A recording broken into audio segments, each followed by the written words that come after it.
Hello everybody, what's going on? My name is Sir Medieval and today we're going to be checking out some Bannerlord gameplay. Oh my god, it feels like it has been forever, but we're finally going to get some of this Bannerlord action.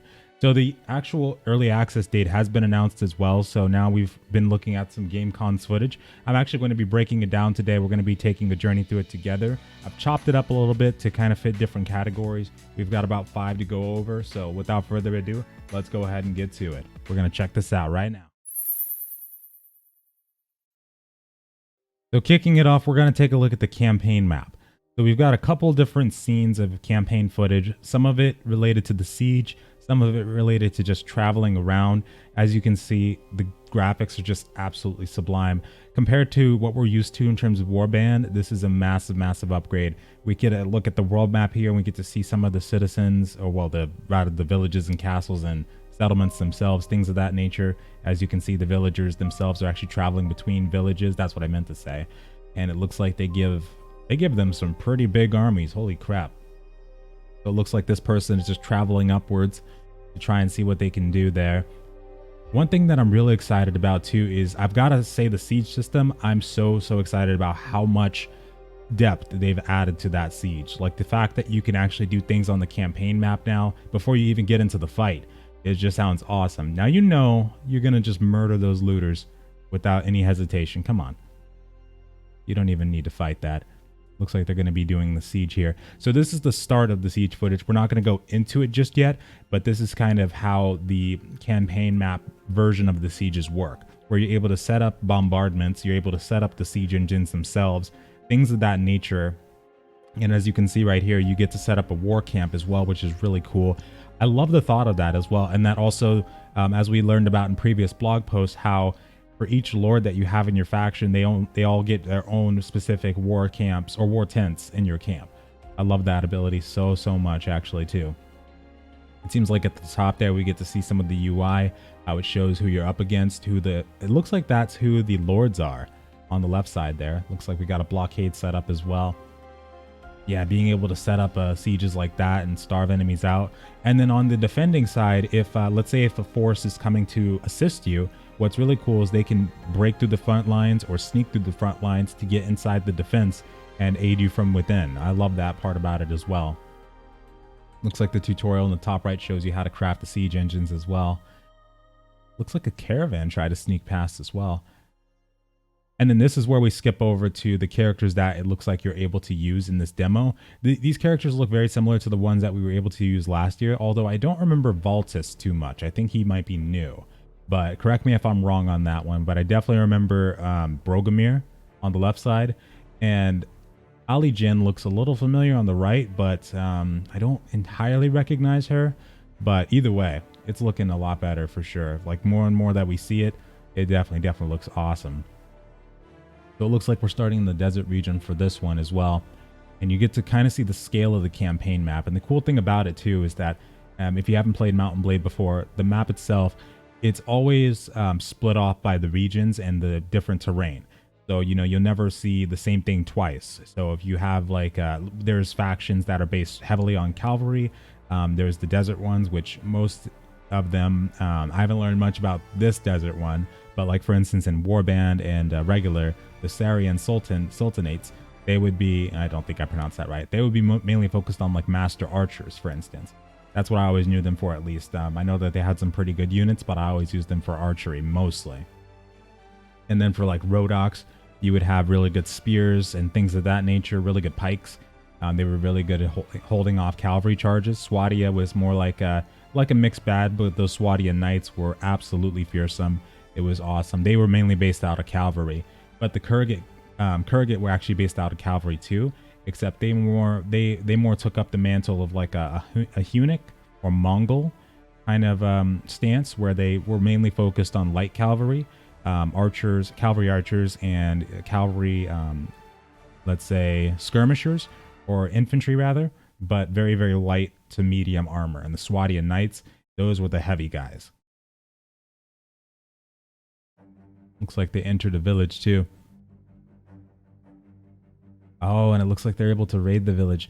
Now, one thing that is cool as well is that they made the questing system more impactful. Now, I do think that, you know, you'll probably be doing similar quests to how we had them in Warband, where it'll be like, go here, collect this amount of whatever, come back, bring it back here, or escort these villagers, things of that nature, which, you know, all the time might not be the most, you know, fulfilling thing to do, but that's something to expect. It's a game where it's in a sandbox most of the time. You have to put in the time if you want to feel rewarded, kind of thing, you know? So it's most of the time not about the instant gratification. It's more about the journey, rather, itself. So that's something that Mountain Blade has always done pretty well as well. But moving on. And next up, we've got a showcase of the field battles. Now, these I really, really like as well. The new formation system looks awesome. The way that you're able to kind of, yeah, you can see the flags of where your units are going to be standing exactly, like what kind of formation they're going to. And one thing that I like, it's a nice touch, at least when you're actually giving the commands, as you would have seen a second ago, they actually wave their weapon in the air, or in this archer's case, they actually wave their arrow in the air to let them know where to go, kind of thing. I think that's a really good touch. Same thing with the horse system. They've given us a lot of detail about the horses themselves. Didn't want them to just feel like, you know, regular mounts that you just ride around on all day. Basically, they wanted to give them more depth, you know, feel like more of a part of you, or, you know, something that you could get attached to even. But the formation system has really, really got me pumped. I always loved setting up, you know, formations to use in the middle of battle. So it looks like you can charge those specific troops there. I like that a lot. It seems like they don't have a lot of cavalry infantry, melee cavalry. So I'm guessing they probably just rushed up the melee cavalry in general. But yeah, it looks like, as you can see right there, yep, when he waves the arrow in front of his face, that just looks so awesome. I love the look of that. Now, what I used to do in combat is I would always form up my infantry lines, and then I would take my cavalry around the flank. And then I would most likely, let's say if it was an even battle, I would probably just rush my infantry in and then charge at them from the other side with my cavalry, kind of thing. That way, if they're facing the infantry, they get hit in the back real hard, and vice versa. This time around, I'm probably thinking of bringing a spear with me in fights. I really love the idea of all cavalry armies, which also I'm so glad now that cavalry armies are actually going to be pretty useful in the sieges, more than likely. Well, the fact that you're able to, what was it? Make it so that you choose what troops to start with in sieges or something of that nature. I can't remember entirely, but I know that it's going to be a lot simpler than how we had to do it before in like Warband, where you had to move your Swadian knights further down the list so that your infantry would go in front, basically. And then you'd still get those cavalry showing up in the fight anyway. And the actual terrain, see, the terrain of the in-game combat maps as well has been given a lot more detail as well, which is really nice to see. They've done a lot of work on the sound design, which is something that they've advertised in a couple different blog posts about how much work has been put into these actual sound effects. And they even dedicated an entire blog to it one time, which sounded so, so cool. I love the look of it.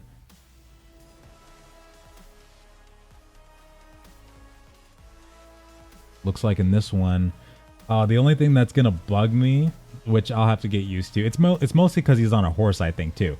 But the reticle, like how it expands so crazily like that, oh, that's going to be nuts. Jeez. More than likely, though, I'll take it easy when it comes to the bow. I'll probably use that for ground combat, definitely for sieges. Bows are really, really good for sieges. I mean, if you have like 30 arrows and you don't miss a shot, you get all 30 headshots, basically. That's 30 units you don't have to deal with in the middle of the fight. That's 30 less than you would have had to deal with originally.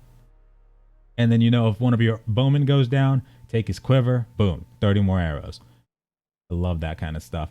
And you can bring, you know, double quivers or triple quivers, whatever you really want, whatever your poison. So I probably would not bring a triple quiver.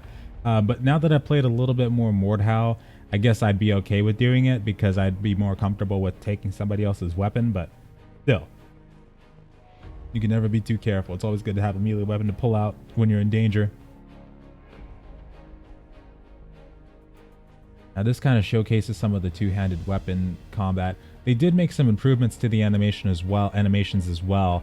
A lot of them actually do feel more impactful, more realistic looking as well. Some of them, yeah, might look a little silly here and there, but overall I think that they look really good compared to what we were used to. Like thinking about Mountain Blade Warband, compared to what we have now. This is just an awesome improvement. I'm loving what I'm seeing here. I'm glad it's finally happening.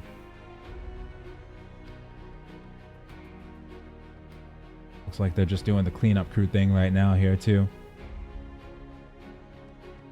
God, I hated using javelins sometimes. Throwing axes were nice. I always had much better luck with throwing axes. Like I could, even like 40 meters away, 40, 50 meters away, I could still get a throwing axe kill. Javelins though, man, I always seem to miss. It was weird. All right, time to look at some more field battles. One of these might look the same. Might be this one actually. Mainly because it was still his footage that we were looking at. Most of this came from footage that was at Gamescom, but I think it was in Gamescom. I don't remember exactly which one it was, but it wasn't in English, the footage. So there's that at least. But overall, the field battles are looking really, really good so far.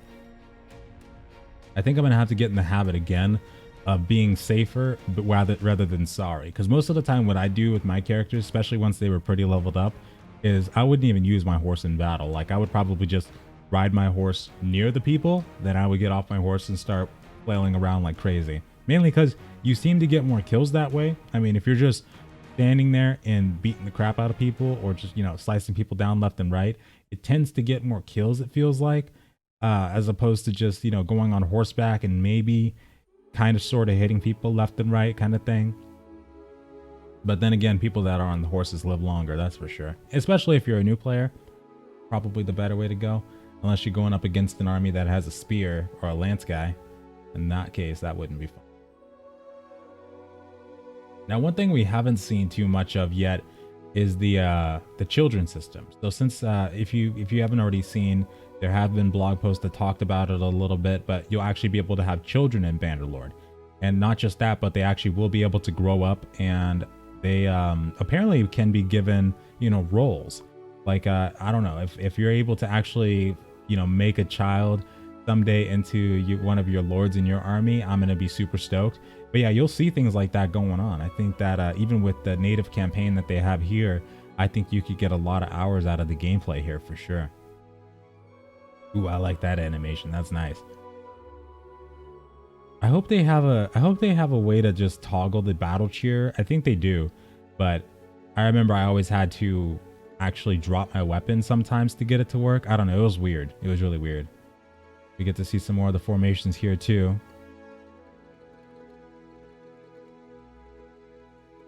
This looks really good.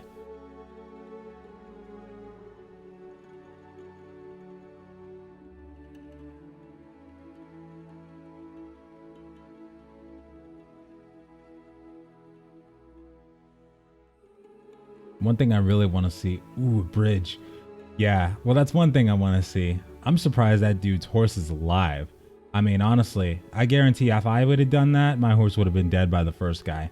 First guy would have pulled out a pike real quick, boom. Instant death on that horse's part. I saw that. He went through the bridge, I'm pretty sure. I saw that. Can't hide that.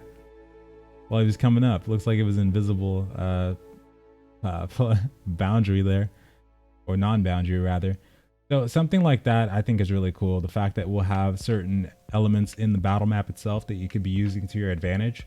Like, for instance, if I was on the other side of that bridge, I would have, of course, just held that bridge. I mean, people coming in through that narrow corridor, man, that would have been so easy to hold, especially with spears or pikes. Oh, man. Oh, yeah. That would have been awesome. I think I'm going to play it a lot differently now that, you know, I've had more experience in these types of games, and I played, you know, a little bit of games like Conqueror's Blade, Mordhau, and, you know, other tactical based ones, maybe sandboxes too, and everything that I've done since Warband. I think that I'll definitely play it a lot different, especially like with Total War, for instance. I would definitely want to be more tactical with my commands. I always get attached to my units. Like whenever I even have like 5 units die in a battle, it's considered a bad day for me. You know, that's just not okay in my book. I need to, unless it's a siege, and in which case I just kind of cry myself to sleep the night after, but I just kind of accept that there's going to be at least like 17 to 25 deaths in that siege of my men. And they're probably going to be my favorite units because that's just how it all goes down, always goes down. The lesser tier ones, they seem to get like the more kills, And the higher tier ones, I don't know, maybe they just go for them more or something. But it gets ridiculous sometimes, you know? You lose like 10 units that you just finished training up to max level, and you're just like, what do I do from this point? Because you always want to put those in front. Like at least I do. Whenever I get done training those units, I'm always wanting to put those in front, and then they die immediately. Oh, he's dead. I'm surprised he lasted that long. Jeez. One thing I really like that I'm kind of hoping for in the modding aspect is the bow animations. Like there's a mod called Florist. In this Florist mod too, you'll be able to actually see that there's a different kind of bow animation. Kind of hard to explain, but basically he grabs it from his lower quiver and then kind of aims it or like cocks it into the bow in a different way. It's very interesting to explain, but I love the animation that the Florist mod pack introduces. And I definitely hope we see something like that in this game too for the modding. And now we get to take a look at the little bit of Siege gameplay that we get to see. Now this one, oh man, I love it. I'm so happy for this. I mean, we don't have to, you know, it's not just like black and white climbing up a ladder anymore. Now we got rams, we got, you know, catapults, we got trebuchets, we got siege towers, we got a lot now. We got a lot. It's gonna feel like a real war for sure. You know, I'm really excited about this part. I think that I would definitely, like, I'm going to get so many Total War vibes from this. I'm going to absolutely love it. Like, I want to put my archers in certain spots, and then while my units are, you know, bringing up the rams. Like if, oh, good case in point. If for anybody who's played Prophecy of Pendor, there is a faction in there called the Noldor, and their archers are basically top notch. Picture like Legolas, but an army of Legolases. Like I'm telling you, you come over a field with your entire army, you're probably, let's say you've got like a good 30, 40 meters in between where you come over that hill and the Noldor. I guarantee it's going to be like the last scene in the Last Samurai movie, and probably none of those troops are going to make it to the Noldor. I mean, those guys were just insane archers. And I would love to have a squad like that that's able to, you know, kind of pinpoint where the enemy archers are, like on the towers, and kind of fire from those points of view. I think that we will have volley fire commands maybe, but well, probably in mods. I don't know about in the base game, but if we do, I would definitely use something like that for sure. It would be awesome. In terms of the cavalry though, I guess where they would really be useful, because oh yeah, that's right. So if you're trying to defend somebody who is already under siege, then as a cavalry unit, or a cavalry army, you might be able to initiate a field battle on the attackers. So that would make it a little bit more useful in that regard. If you're able to like initiate it like this, to where, you know, the cavalry units come in from behind while their camps and rams and stuff like that are set up, that would be pretty insane as well.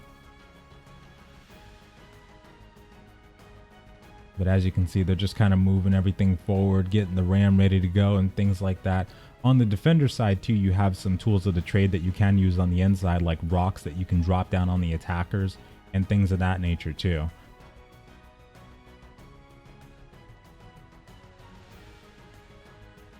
Oh, and then yeah, we also do have the siege ladders that we can kind of lift up onto the walls and then climb them ourselves though. And we can also lift it alongside one of our companions as well to do it that way. I like the idea of that. Looks like we get a little bit of the key bindings on the left side there. Okay. Now the only thing is, I don't know if they're done ramming or not. I'm guessing they're done ramming, but that ram can't stay there. They got to move that thing back. Oh, now we got some ladder action. I'm digging this. This is nice. Okay. And once you get up here, of course, you start working your way into the castle, taking out enemies as you go. Looks like you can try and destroy the ladders, or he was just waiting to kill him. Either way. Looks like he definitely accomplished that though. I mean, he got his head just completely chopped off. Looks like they're trying to funnel in on the ram position now, and they're also coming up the ladders at the same time.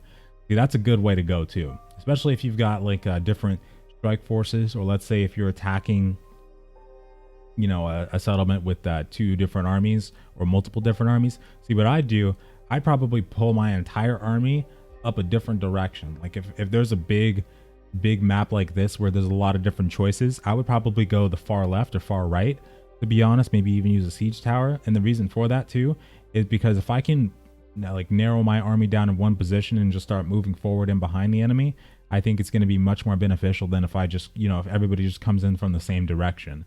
Pincer moves are always really good to use, and I think that sieges are no different. I think that if you're able to capture key points in the keep or the settlement itself, you could definitely do a lot of good. And now, of course, the early access trailer itself, man, it looks like it's going to be absolutely insane. Oh man, I can't imagine how this is going to be. I mean, I got some idea. All the blogs that we've seen, just all the reading we've done, it's all worth it. It was great. This feels like a great year, honestly, so far for games. It seems like a lot of the games that we were waiting for all this time just seem to be coming out all at once, or just getting announcement dates all at once. Sorry, we're not there yet. Okay, we still got some ways to go. That archer shot we saw a second ago, I'm waiting for that archer barrage. I gotta, man. And those block animations, that looks so good. They look so in sync. I'm so down for that. I'm not sure what faction I want to go with is the only thing. That's the part I'll have to figure out, because I've been so excited about, playing it. I haven't really considered the faction-based stuff itself. God, I would not want to be on the side of that. But anyway, folks, that is pretty much all that we have for Bannerlord so far. It's going to be pretty incredible from what it seems like. I'm pretty excited to get, into that on March 2020. Man, I hope that we get access to some single player as well. The multiplayer beta, if it's not going to be open before then, probably going to be opening around that time. Definitely going to be jumping into the multiplayer as well. I'm pretty excited for that. I love multiplayer and single player and Mountain Blade. Doesn't matter to me. But what I live for, though, is those single player campaigns. And I got to wipe like my schedule for the next 6 months after that, or dedicate at least like 4 to 6 hours a day to Mountain Blade when that does come out. I got to rearrange my schedule because there's no missing that, guaranteed. But anyway, folks, thank you guys so much for joining me. I hope you guys had a wonderful day. Hope you guys enjoyed some Gamescom's news tomorrow. There's some more coming out, so be sure to check that out. There might even be some more Mountain Blade news, so we'll see what happens there. You guys have a wonderful one, and I'll see you next time. Later.